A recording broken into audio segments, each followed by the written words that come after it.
네, 안녕하십니까. 스이퍼스입니다. 오늘 소개시켜드릴 기업은 바로 ARM인데요. 이 기업은 원래도 좋은 반도체 기업이었지만 특히 최근 트럼프가 발표한 이 스타게이트 프로젝트의 핵심 기술 파트너로 참여한다는 소식이 밝혀져서 주가가 다시 또 한번 급등하고 있는 기업이죠.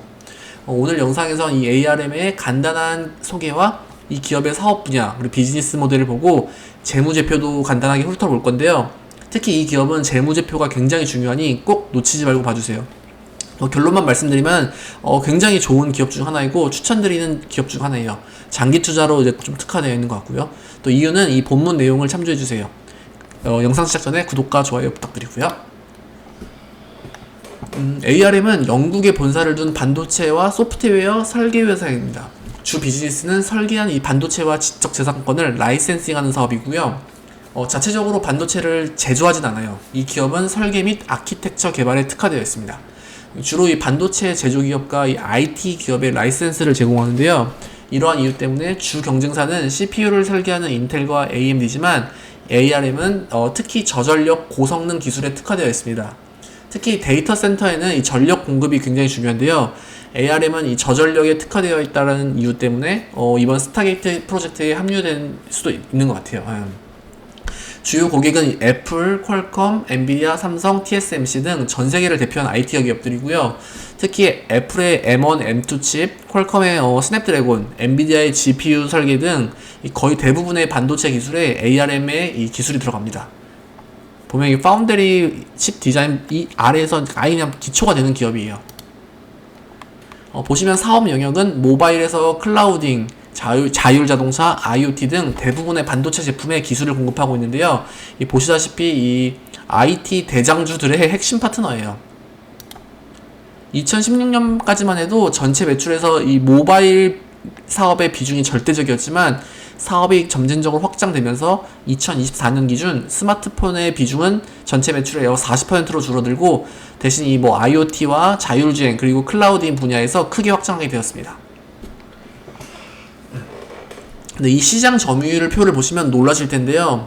이 330억 불 가량의 모바일 시장 쪽에서는 거의 99%의 점유율로 독점을 하고 있고, 여기 보시면 자율주행 자동차 시장에서도 최근 41%의 점유율을 가지고 있는 등 굉장히 탄탄하면서도 여전히 성장 가능성이 큰 기업입니다. 거의 독점 회사인 거죠, 모바일 쪽은.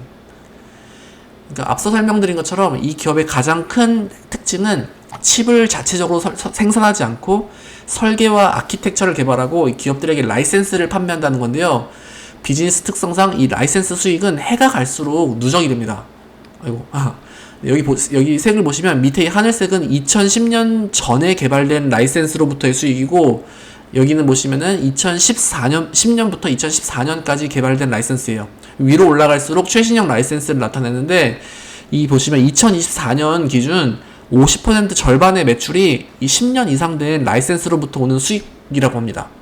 그러니까 이론상으로 보면 시간이 지날수록 계속해서 이 라이센스 수익은 누적이 된다는 거예요.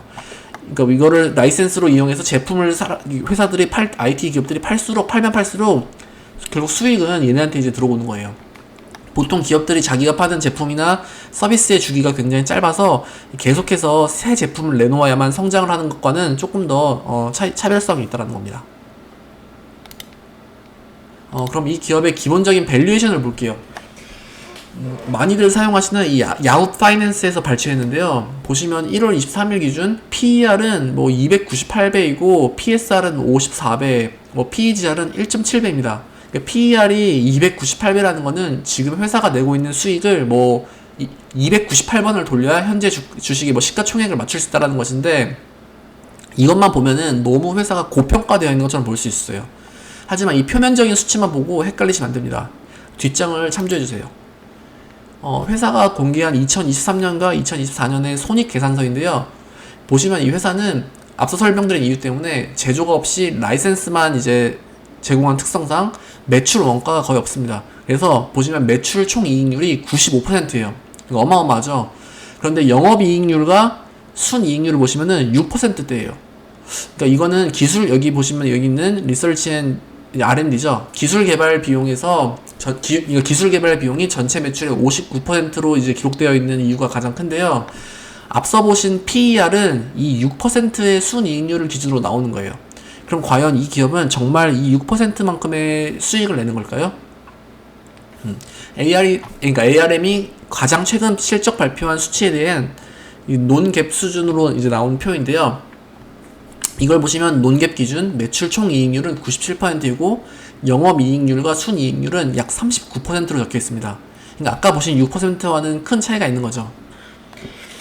그 이유는 이제 아시는 분들은 아시겠지만 논갭과 갭의 회계 이제 방식의 차이 때문인데요. 갭은 이제 미국 회계 기준으로 엄격한 규칙을 적용해요. 이제 보통 이제 감가상각이나 주식 보상비 등 이런 모든 이런 비용들을 기록한 모든 비용들이 수익에 포함된 거고요. 반대로 논갭은 기업의 운영 성과에만 집중을 해서 위에 나열한 일회성 비용들은 제외하고 기업의 실제 현금 흐름을 강조하는 겁니다. 그럼 이 회사의 현금 흐름표를 볼게요. 제일 중요한 이 영업 활동에 의한 현금 흐름표만 볼 건데요. 아까 갭 기준으로 이제 엄격하게 적용되어서 순이익으로 2억 불을 기록했죠. 그런데 아래 보시면 주식 보상 비용으로 약 8억 3천만 불이 다시 더해졌고, 이 감가상각에서만 해도 약 2억 불이 더해졌어요. 그러면서 이제 실제 영업 활동에 의해서는 거의 5배가 넘는 이제 10억 불의 현금이 창출된 거예요. 영업을 하면서. 이 주식 보상 비용은 주로 위에서 언급한 기술 개발 비용에서 포함되어 있는 건데요. 기술자들에게 이제 인센티브 형식으로 주식 보상을 주기로 약속한 건데, 실제로 현금으로 준 건 아니지만 장부상으로 비용 처리를 시킨 거예요. 그러니까 이런 이유로 앞서 회사 측에서 설명한 것처럼 회사의 실질적인 순이익률은 39%가 되는 거고요. 그러니까 이걸 기준으로 본다면은 PER은 298배가 아닌 50 몇 배 정도가 되는 거겠죠. 그러니까 물론 이런 걸 고려해도 지금의 밸류에이션이 낮다라는 말은 아니에요. 하지만 좀 이렇게 수치상으로 좀 너무 높게 나와 있고요. 이 회사의 앞으로의 성장 가능성을 볼 때 충분히 합당한 가격대가 될 수도 있습니다. 하지만 또 한 가지, 이 기업은 그동안의 차트를 보면 주가의 변동성이 굉장히 큰데요. 웬만하면 단타보다는 중장기적으로 길게 보면서 장기 투자를 하는 걸 추천드리는 종목입니다. 굉장히 좋은 기업 중에 하나인 것 같아요. 오늘 영상은 여기까지고요. 이제 구독과 좋아요 꼭 부탁드릴게요. 감사합니다.